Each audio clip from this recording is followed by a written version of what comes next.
하나님 말씀은 구약 성경 창세기 42장 35절에서 38절까지입니다. 우리 같이 한 목소리로 함께 읽겠습니다. 각기 자루를 쏟고 본즉 각 사람의 돈 뭉치가 그 자루 속에 있는지라 그들과 그들의 아버지가 돈 뭉치를 보고 다 두려워하더니 그들의 아버지 야곱이 그들에게 이르되 너희가 나에게 내 자식들을 잃게 하도다. 요셉도 없어졌고 시므온도 없어졌거늘 베냐민을 또 빼앗아 가고자 하니 이는 다 나를 해롭게 함이로다. 루벤이 그의 아버지에게 말하여 이르되 내가 그를 아버지께로 데리고 오지 아니하거든 내 두 아들을 죽이소서. 그를 내 손에 맡기소서. 내가 그를 아버지께로 데리고 오리이다. 야곱이 이르되 내 아들은 너희와 함께 내려가지 못하리니 그의 형은 죽고 그만 남았음이라. 만일 너희가 가는 길에서 재련이 그에게 미치면 너희가 내 흰머리를 슬퍼하며 수월로 내려가게 함이 되리라. 아멘. 복음과 죽음의 다른 의미라는 제목으로 말씀의 은혜를 나누고자 합니다. 복음에 의해서 죽음의 의미가 달라진다라는 뜻입니다. 복음과 죽음의 다른 의미. 이제 35절의 시작은 와예히, 그래서 그 일이 일어났다 이렇게 시작을 합니다. 그래서 그들이 각기 자루를 쏟았을 때, 각 사람의 자루를 쏟았을 때 그 일이 일어났다. 이제 그때 일어난 그 일, 특별한 일이라고 했습니다. 특별한 일이 일어났다. 그 일이 뭐냐? 본즉 이것은 이제 보라, 그리고 보라. 각 사람의 자루 속 돈 뭉치 이렇게 됩니다. 그러니까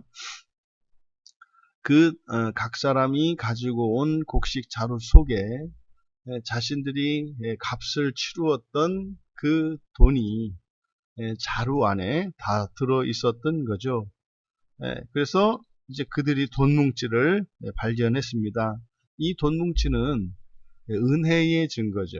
그러니까 요셉이 곡식을 준 것은 값을 받고 판 것이 아니라 거저 준 것이었습니다. 그래서 이것은 은혜의 증거죠. 그런데 그 돈 뭉치를 발견한 그들과 그들의 아버지 야곱은 두려워했다 그렇습니다. 그러니까 이게 값 없이 거저 받은 이것은 은혜인데 우리들은 이제 신약의 그리스도인들은 그럼 어렵지 않게 알죠. 값 없이 거저 가치 있는 것을 받았을 때 그것을 우리가 은혜라고 합니다. 그런데 구약적 사고에서는 값을 치르지 않고 가져온 것은 도둑질입니다. 그러니까 완전히 다르죠. 그러니까 지금 이들이 두려워한 증거가 뭡니까? 이것은 큰일이 난 겁니다. 이것은 본인들이 의도하지 않았지만 이것이 그들의 입장에는 도둑질이 된 거예요. 값을 치르지 않고 곡식을 받아왔으니 큰일이 난 겁니다. 이제 그들의 아버지 야곱이 이로 인해 그들에게 말했다. 지금 너희들이 나에게 내 자식들을 잃게 했다. 여기서 이제 잃은 자식은 둘이죠. 요셉은 어릴 적에 짐승에게 찢겨 죽었고 야곱이 알기로는, 그리고 시므온도 이미 간첩으로 몰려서 애굽의 감옥에 갇혀 있다는 이야기를 들었죠. 그러니까 이 둘은 이미 죽은 목숨입니다. 이것을 지금 내 자식들을 잃게 했다 이러는 거죠.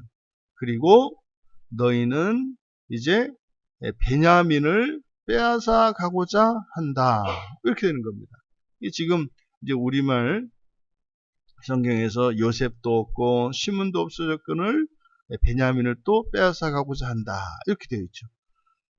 그런데 지금 야곱의 아들들이 베냐민을 우리가 데리고 가서 시므온을 데리고 오겠습니다. 그러니까 시므온을 구출하려고 하는 거지 않습니까? 근데 이 말이 야곱에게는 이제 모두 다 죽게 만드는, 그러니까 이미 감옥에 갇혀 있는 시므온은 이미 죽은 자식이고 야곱에게는요. 그 죽은 자식을 위해서 이 하나 남은 베냐민, 라헬이 낳은 두 아들 중에 하나 남은 베냐민을 보내는 것은 또 다른 아들을 죽이게 만드는 것으로 이해되었다고 하는 거죠. 그러니까 지금 야곱의 인식과 이 야곱의 아들들의 인식이 완전히 다른 겁니다. 지금 이어서 이는 다 나를 해롭게 함이로다 이렇게 번역이 되어 있는데, 이게 이제 본문의 내용이 직역을 하면 모든 것들이 그 위에 있다. 그래서 이게 도대체 무슨 말인가 이해하기가 좀 어렵습니다. 그래서 이거를 이렇게 의역을 한 건데, 이거는 지나치게 의역을 한 거죠. 해롭게 했다. 뭐 이것은 뭐 아들들이 죽었으니까 그게 해가 되었다. 우리는 뭐 이해할 수 있겠습니다만, 원문은 그렇게 되어 있어요. 모든 것들이 그 위에 있다. 그럼 모든 것들이 그 위에 있다는 게 뭐겠습니까? 여기서 의미하는 바가 뭘까? 그래서 이 본문의 뜻이 정확하게 드러나지가 않아요.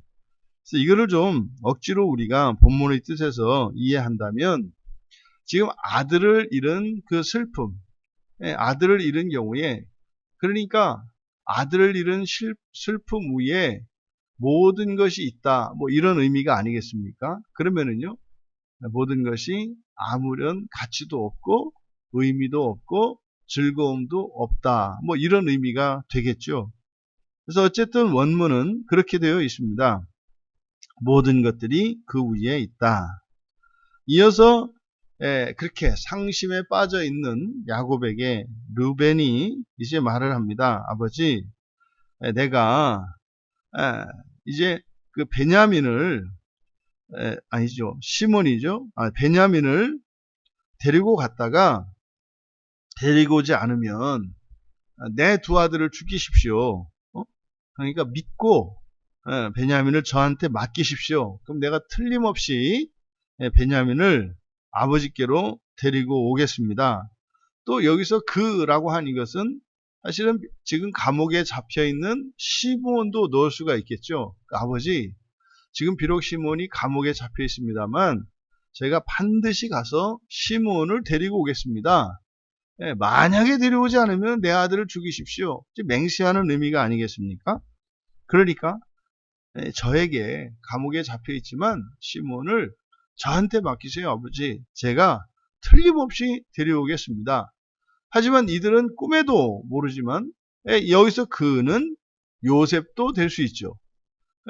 아버지, 사실은 지금 르벤이 이 아들 그를 나한테 맡기십시오, 그러니까 그를 데려오겠습니다, 또 그를 나한테 맡기십시오 할 때 단수로 취급하고 있는 것은 지금 야곱이 생각하는 이미 죽은 것 같은 두 아들, 바로 요셉과 시므온을 의미하고, 또 지금 데려가야 하는 베냐민, 살아있지만 그리 보내면 죽게 될 것이라고 믿는 베냐민, 요 세 아들 모두를 여기에 적용할 수 있다. 근데 사실은 까마득히 모르는 거죠.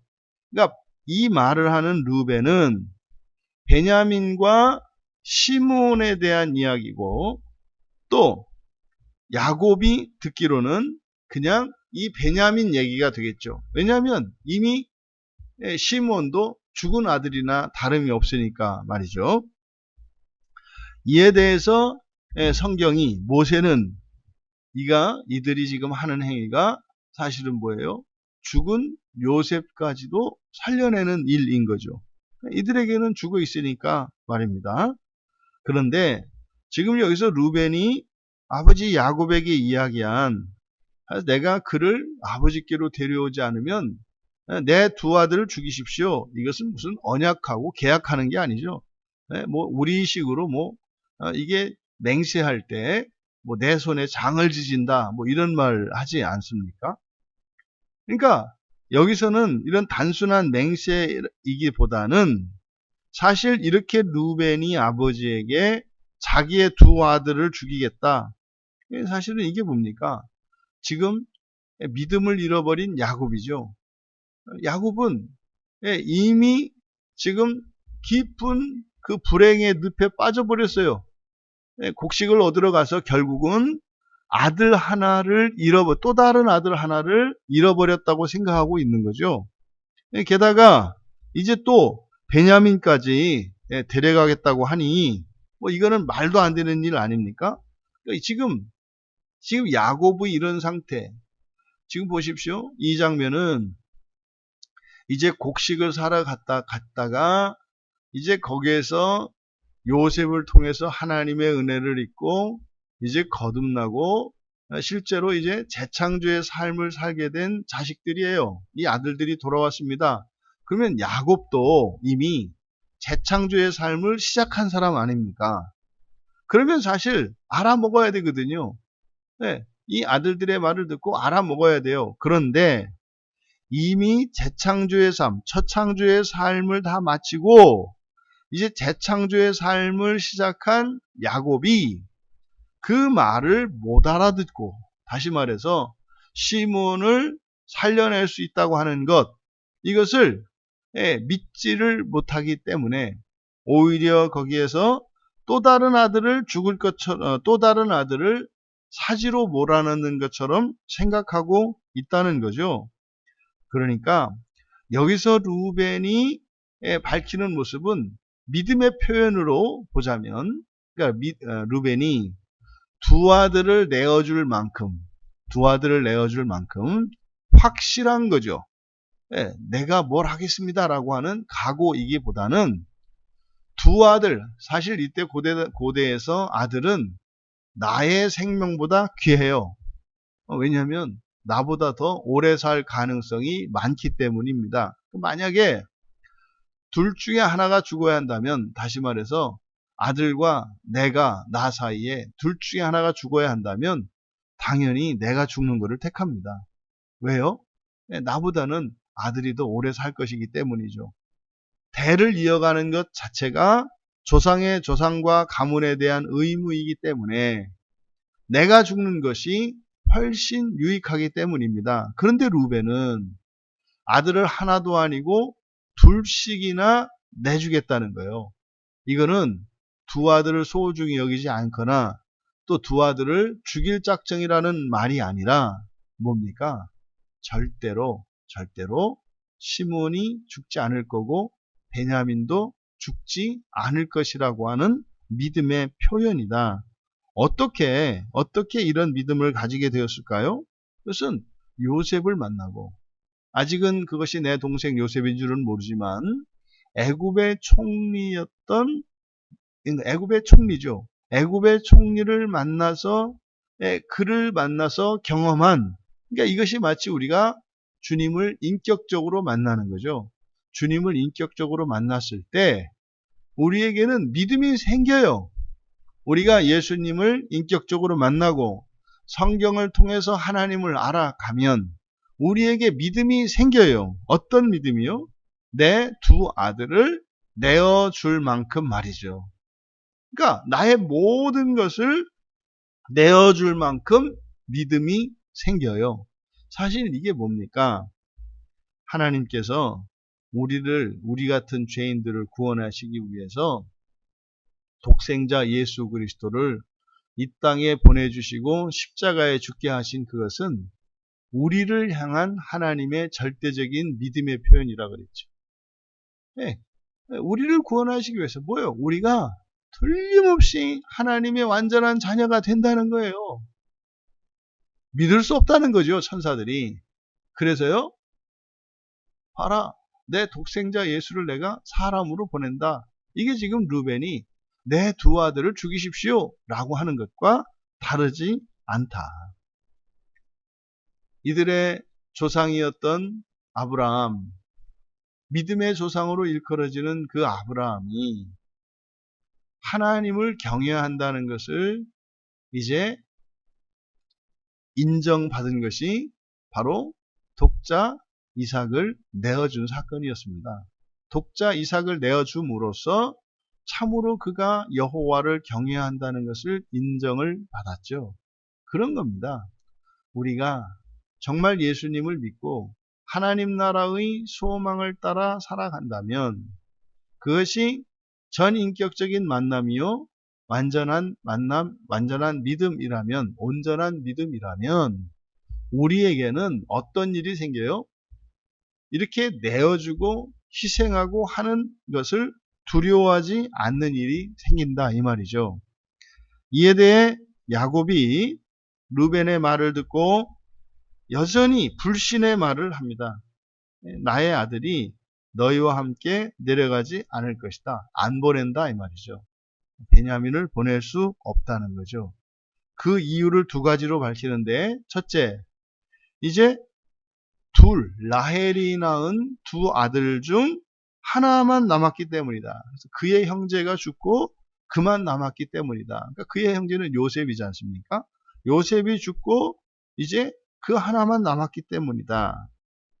두 번째로, 그나마 그 하나 남은 그 아들을 너희가 데리고 가다가 만약에 무슨 사고가 생겨서 재난이 그에 미치면, 그러니까 무슨 사고가 생겨서 죽으면 이런 뜻이겠죠. 너희가 내 흰머리를 슬퍼하며 스올로 내려가게 할 것이다.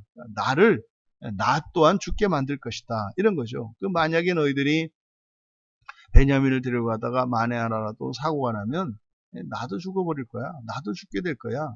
그러니까요, 보내지 않겠다는 거죠. 왜 그렇습니까? 이 야곱이 재창조의 삶을 이미 시작했는데도 불구하고 앞으로 나아가지 못하고 있어요.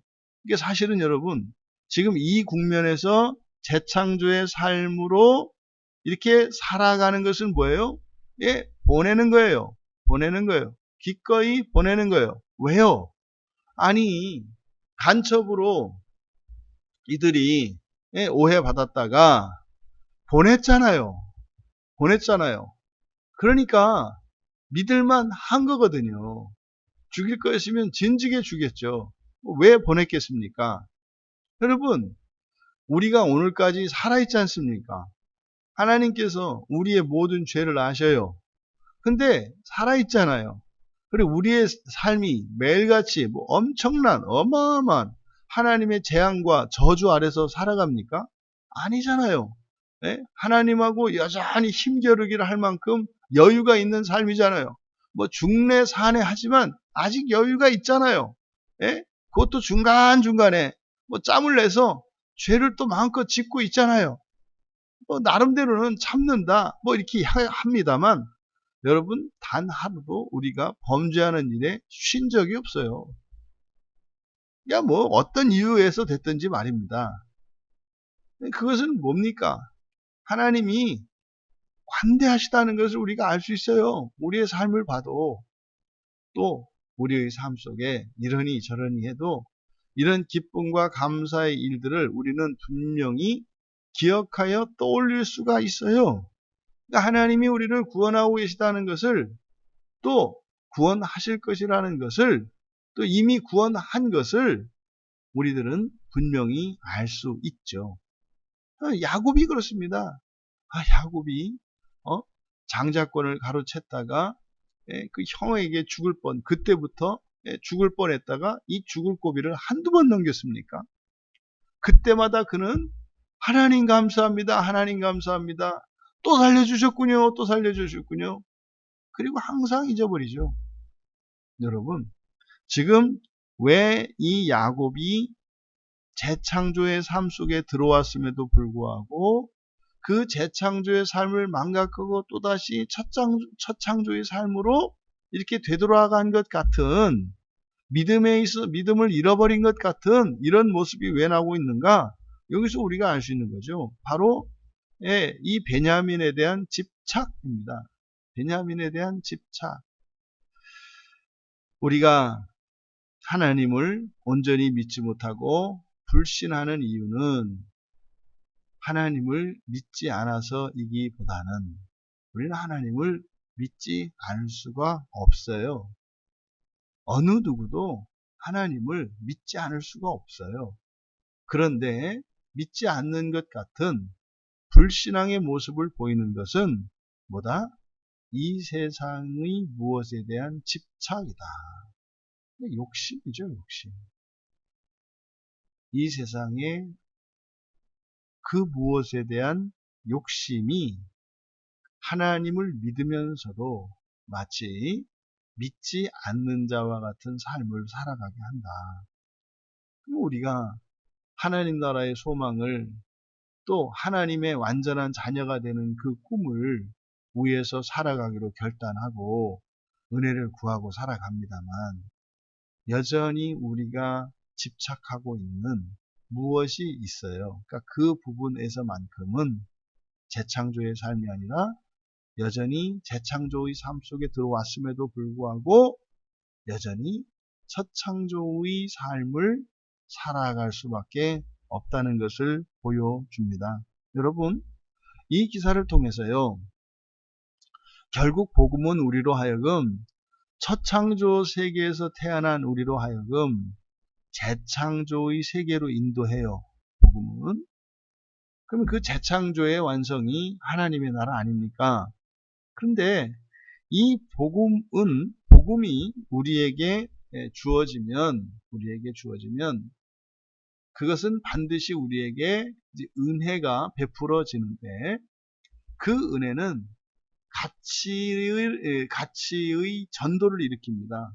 가치의 전도를 일으켜요. 그래서 이 세상의 가치와 하나님 나라의 가치가 충돌하게 된다고요.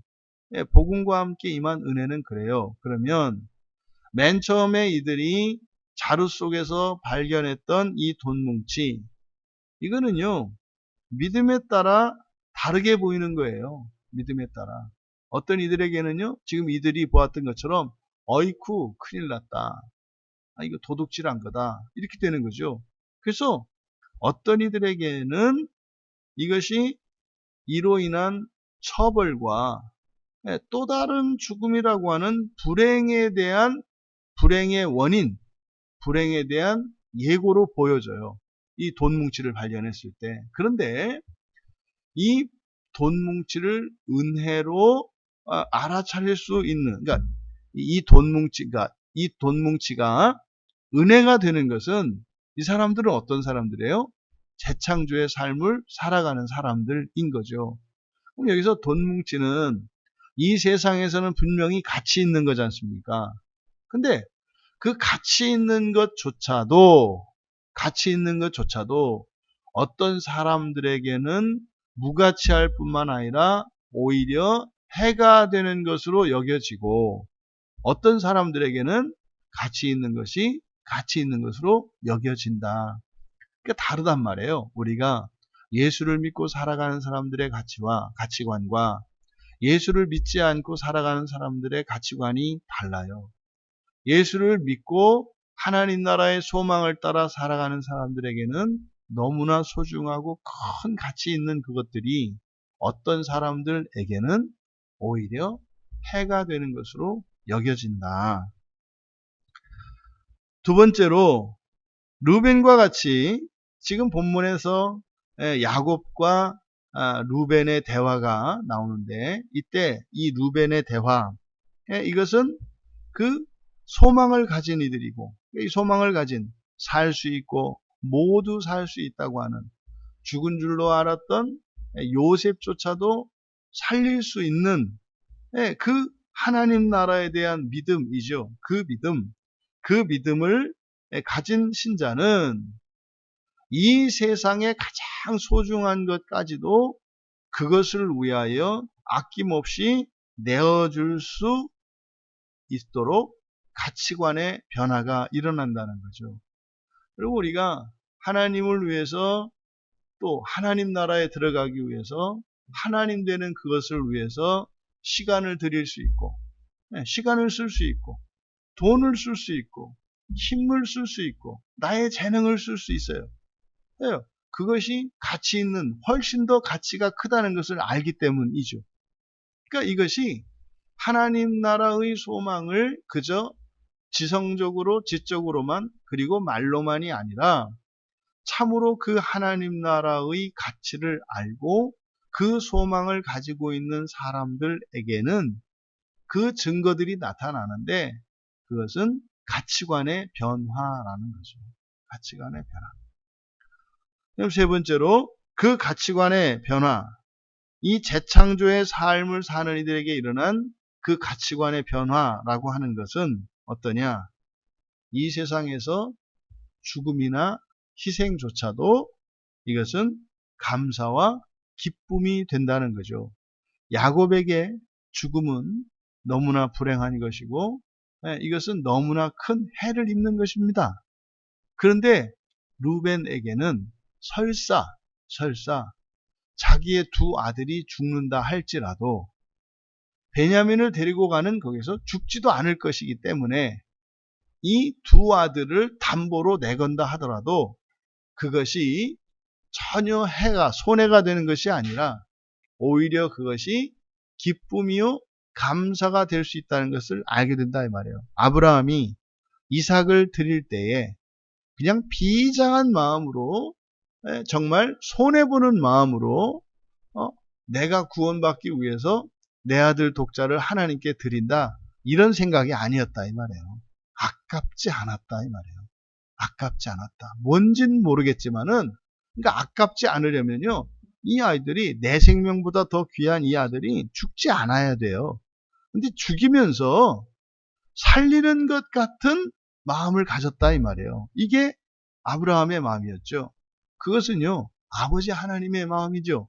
독생자 예수 그리스도를 이 땅에 보내어 주실 때 하나님의 그 믿음은 아낌없이 독생자를 보내주셨다 이 말이에요. 심지어 독생자는 십자가에서 화목제물이 되어서 죽을 수밖에 없다는 것을 아시면서도 독생자 예수 그리스도를 보내어주는 거기에 기쁨이 있었다 이 말이에요. 왜요? 죽지 않고 영원히 살 것이기 때문에 그렇다. 여러분, 예수와 함께 죽는 일은 죽는 것이 아니라 영원히 사는 것입니다. 믿음으로 죽는 것은 더욱 사는 겁니다. 사는 것보다 더욱 사는 것은 예수 그리스도와 함께 죽는 것입니다. 바로 이 복음은 죽음에 대한 완전히 다른 이해와 해석을 갖게 합니다. 또 알지 못했던 참된 가치 있는 것의 가치를 알게 합니다. 우리의 삶 속에 예수 그리스도가 찾아와 주셨고 예수 그리스도께서 우리에게 주셨던 그 하나님 나라의 그 복음이 우리의 인생의 모든 것을 바꾸었고 우리의 가치관을 바꿨습니다. 하지만 본문에서 보는 것과 같이 야곱의 아들들이나 야곱조차도 그 재창조의 삶을 잃어버릴 수 있다. 잃어버릴 수 있다. 근데 그것은 무엇 때문이다? 믿음을 잃어버리기 때문인데 믿음을 잃어버린 이유가 무엇이었다? 이 세상에 대한 집착이었다. 욕심 때문이었다. 부디 정말 예수님의 모든 헌신과 사랑으로 주신 그 부활의 소망, 그 하나님 나라의 복음이 우리의 인생의 모든 것보다 더 가치가 있는 것임을 우리가 깨닫고 그 믿음 안에서 소망을 이루기 위해 살아가는 우리 모두 되시기를 주님의 이름으로 축원합니다. 존귀하신 하나님, 복음에 눈뜬 자들에게 죽음조차 다른 의미가 되었고 또한 복음을 믿기 이전에는 도저히 가치 있는 것으로 여겨지지 않았던 그 하나님 나라의 소망이 저희들이 가진 생명보다도 또 저희들이 가진 모든 것보다도 더 큰 가치가 있게 있음을 알게 하셨습니다. 하나님, 저희들에게 주신 인생의 모든 시간과 모든 재난과 모든 재산과 모든 힘을 그 무한한 가치를 지닌 부활의 소망을 위하여 아낌없이 살아가게 하옵소서. 감사하며 예수님의 이름으로 기도하옵나이다.